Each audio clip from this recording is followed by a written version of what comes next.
In today's tech video, I'm going to show you guys how you can reset your ice maker on your Samsung smart refrigerator.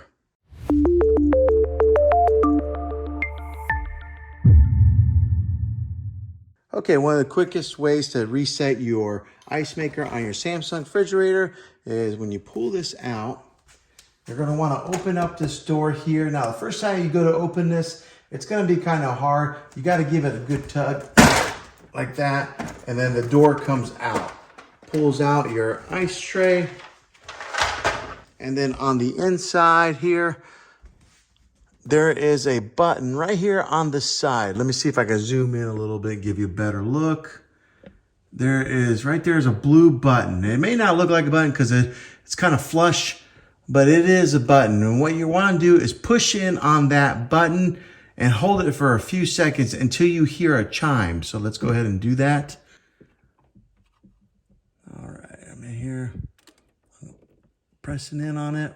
1, 2, right there. You heard that chime. And what that does is it resets your ice maker. You got to push kind of hard and you'll feel a little click, but if you just look at it at a glance, it's just flush. But yeah, go ahead and push in on that. That'll reset your ice maker, and hopefully that'll help solve any kind of problems that you do have with this thing.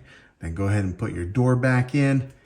Go ahead and slide your door back in like this and make sure that it's in. Sometimes there's an ice cube that may get clogged in the back, so make sure that it is pretty flush like this and that there's no ice in the back. Push your door back in after you hit that reset button and you should be good to go.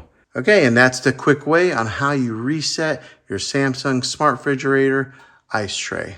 Hopefully this video was helpful. If it was, go ahead and click a thumbs up on it. Go ahead and subscribe to my channel. I make tech videos all the time, and I'd love to have you back in the next one. Take care.